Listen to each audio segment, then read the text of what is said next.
Welcome everybody to update number 68 of my film collection. So obviously it's been a fair few months since the last one. I think it was early March. So yeah, it's been a few months, but like I said in previous updates, generally not buying much films outside of new releases. So we don't have a ton of films here, but we do have plenty enough for a video. But like I said, that's why it's probably been why it's been so long. Is due to not generally buying all that much. So I've actually bought a fair few films though from Screenbound, which aren't a major Blu-ray label or anything like that, but they are putting out some decent stuff. I did get a few DVDs from them, more sci-fi films from the 50s and 60s and such. So got First Man into Space, uh, The Leech Woman, and the best of the bunch. One that I do hope gets a Blu-ray or God knows, hopefully a 4K at some point. Fiend Without a Face.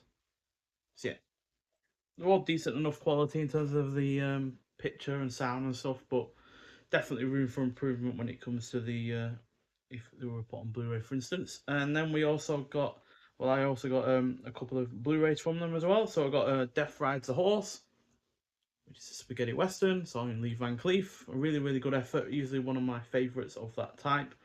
But yeah, these don't really come with any extras at all, unfortunately. So yeah, that's why I don't generally properly review them. But the Blu-ray is decent enough, and then also got, which is the newest of the bunch, is the Horse Soldiers with John Wayne and William Holden. Again, no real extras on this one, but the Blu-ray quality is okay. And yeah, there we go. You get some reversible sleeve artwork as well with it, as shown here. It's basically the same, but more credits.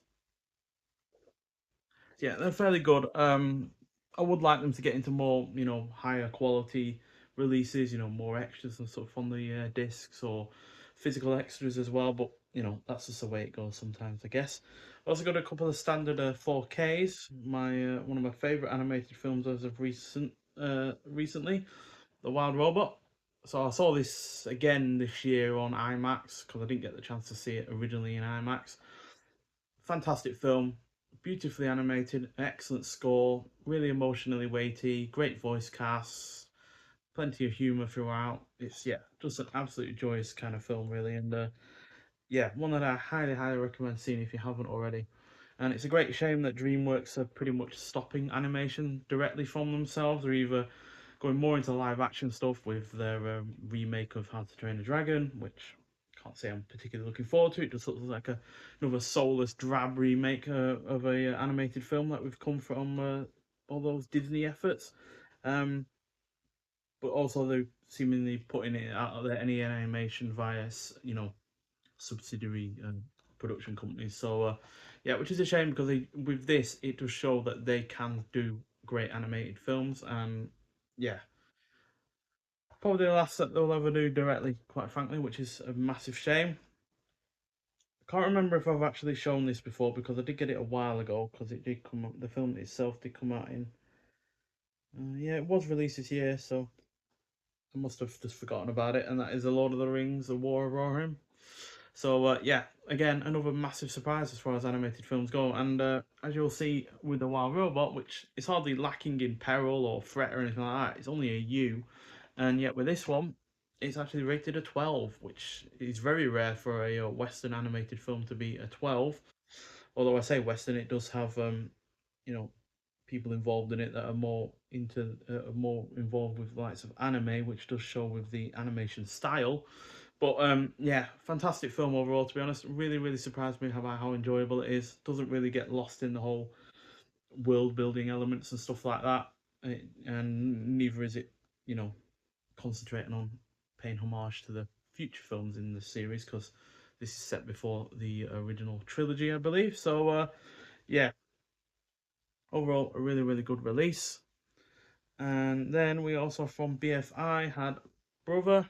Now I was intending to get around to reviewing this, but I just haven't had time to even rewatch it, to be honest. So yeah, that's which is a little bit of a shame. But we've been at nearly 2 hours and coming out around the time of several box sets and several other big releases, I just kind of got lost in the shuffle, really. So yeah, but I will review it at some point if you do wish me to do that.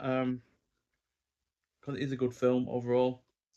It's not my favorite film from Takashi Kitano though.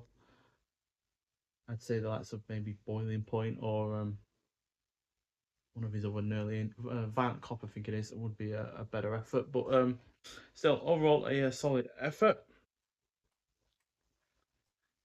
Then I got another one from HMV's premium collection because obviously these are not in print anymore. Whatever stock is left is whatever is going to be sold, and yeah, that would be the final run of films. So I figure since I am been a pretty big fan of Sam Peckinpah, I'd get another one of his films, and that is The Ballad of Cable Hogue. So I'm not expecting this to be as violent or as action-packed as some of his other films, like Bring Me the Head of Alfred or Alfred Garcia or whatever it's called, or The Wild Bunch and such. But still, looks like a fairly decent effort, and Jason Robards is a fairly solid actor. So yeah, like I said, these are going out of print ever so slowly.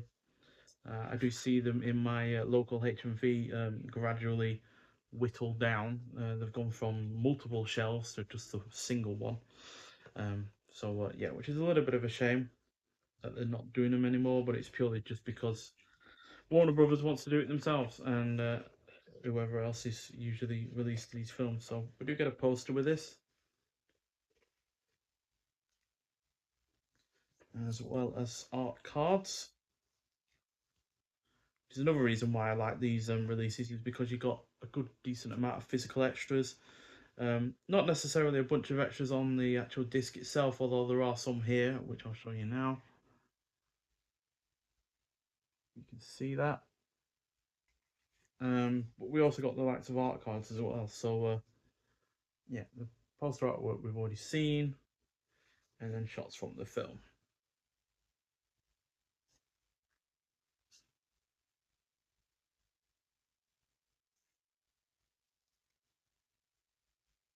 So yeah, all nicely done there. Then there was a new release from 88 Films, which again, like Brother, just got lost in the shuffle of numerous new releases. This is obviously also a new release, but again, like I said, just got lost in the shuffle, and that is Incubus. So not the one with William Shatner, but the one from the 80s slasher film, and yeah, fairly solid overall, to be honest. Didn't quite enjoy it as much upon my second rewatch as I did on my first, but yeah, still overall a really rather solid film, and definitely one of the better early 80s slashers out there. Nice slipcover on it and such. There's a booklet and everything as well. So if you'd like to see a review of this, then I will at some point as well. But yeah, with it just getting lost in the shuffle, I think I've kind of missed the boat on reviewing that one. Then we've got a few other Blu-rays from different Blu-ray companies. So also got one that I'm surprised I hadn't gotten earlier, and that is The Naked Spur. This is part of the Warner Brothers Archive collection. Not a new release or anything like that. It came out in 2023.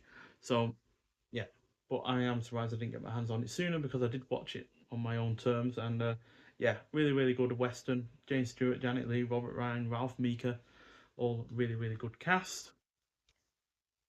Then I got a double release from Umbrella Entertainment, purely because it was going on sale, and I am a fan of the director's other stuff. And it's a Brian Trenchard Smith double feature of Day of the Panther and Strike of the Panther. Extremely low budget action films, which is kind of noticeable, and they were direct to video at the time. So again, that is also quite noticeable. But they're reasonably watchable. They're not overly long either. It's only 180 minutes between the two. And yeah, there is some decent action in there as well, even if the lead actor can't act to save his life. Then we got a release from Film Final Cut Entertainment, and it's Chato's Land with Charles Bronson and Jack Palance. Another got solid western overall, to be honest. Not much in the way of any extras really, but a decent enough release. Basically, final cut, sorry, rather like screen bound in their releases. They put out a decent amount of films, but generally in terms of physical or extras or on disc extras, there really isn't all that much to say about them, unfortunately. And finally, I got a few releases from Film Masters. So these are a US company. So they don't ship directly to the UK. They don't sell them in the UK as via anyone else. So I did have to get them by a third party and therefore on eBay. Um, so the price was a little bit steep in regards, but for all four releases, it was only roughly about £75, which is not bad, especially since there are you know six films here because the two of them are double features, and the first of which is Creature with a Blue Hand and Web of the Spider. So they do quite a lot of restoration work on these releases. So Creature with the Blue Hand had was scanned in 4K from a 13.5mm archival element, and then Web of the Spider had a new 4K scan as well. So they do put in a fair decent amount of effort into these, and I don't think many people actually you know either know about this company or haven't really seen many videos of them either. But yeah, you do get booklets with these as well, which have write ups in them, just like other Blu-ray labels do. They're also on their own disc a piece with their own special features, as you can see. One of which is also a bonus film called The Bloody Dead, which I think was a shot on video film from late 80s. So yeah, I'm looking forward to seeing that. So technically got three films out of this release, and yeah, they do new trailers that they cut for this release. They have commentaries on them, and yeah, there's a couple of featurettes as well. So yeah, overall it looks like it's a fairly solid release. Not seen either of the films though, so I'm not sure how good they are. Another pair of films that I haven't seen yet either, but got them purely because I am into this kind of 50s kind of sci-fi, and it is Night of the Blood Beast and Attack of the Giant Leeches. So yeah, Night of the Blood Beast is a newly restored 4K scan from 35mm archival elements, and Attack of the Giant Leeches has had a new HD print. So yeah, they do look extremely low budget though, so I'm not expecting much out of them, but I am well versed in low budget sci-fi films, so my expectations and enjoyment from them has shifted quite considerably in the last few years to acknowledge their flaws, but also acknowledge their positives. Um, so yeah, there's the discs, and they have a fair decent amount of extras on each as well. So you've got commentaries, you've got the Mystery Science Theater 3000 episode of the that featured Night of the Blood Beast, as well as the one that featured Attack of the Giant Leeches. So you can watch the films twice over, basically, and get a new experience from each. And yeah, Night of the Blood Beast has a two different a theatrical format in 185 to 1 aspect ratio and a TV format of 137 to 1. I imagine the TV aspect ratio is how most people came to actually see that film before any physical releases. And then we have a couple of single releases from them as well. We have Monster from the Ocean Floor, so it's the Roger Corman production, newly restored in 4K scan from the original 35mm camera negative. So I'm assuming the film looks better than it ever has done before. I've only ever seen it in some quite low quality transfer. So yeah, and again, get a really nice booklet with this. It's not a classic by any means. I think I only rated it 2.5 out of 5, but I am on a seemingly endless quest to just get as many 50 sci-fi films as possible, especially ones that involve monsters, creatures, animals going amok or anything like that, basically. So yeah, you also get a interview, an archival interview with producer Roger Corman as well about his early career, which yeah, obviously is a little bit sad because obviously he passed away very recently. So yeah, and again a booklet as well. And finally, from Bert I. Gordon, who I've not really enjoyed all that much from before, and I think this is probably my actual favourite of his, and it is Tormented. And that's purely because of the way that he filmed, these larger than life, you know, creatures or ghosts or anything like that only really works when it is actually a supernatural element. When it comes to the creatures that he filmed, like large, what is it, locusts or spiders or anything like that, didn't really work with the way that he did the effects. It just came across as looking extremely cheap. Whereas it works with this because as a ghost, they are going to be see-through, so therefore it does work in that regard. You got Richard Carlson in this. It's got a new 4K restoration from 35mm archival elements. And the one extra on this that I particularly was pleased to see, although I haven't gotten around to actually watching it yet, it's a 1961 unreleased TV pilot of famous ghost stories featuring the one and only Vincent Price. So I didn't know that extra was actually on this disc. Um, but yeah, massive surprise given I'm a huge fan of Vincent Price. So yeah, looking forward to seeing that alone and never mind the film itself. So yeah, fairly solid film. Like I said, probably my favourite from Bertie Gordon, which I know isn't saying much given I haven't been the biggest fan of his efforts in the past. But you know, I can respect the guy for doing what he did and sticking to the kind of way of filming these massive creatures or oversized men in the form of the amazing Colossus, whatever he's called. I think I had a Blu-ray of that at some point somewhere. Um, but yeah, so overall, a decent collection of films that I have bought in the last few months.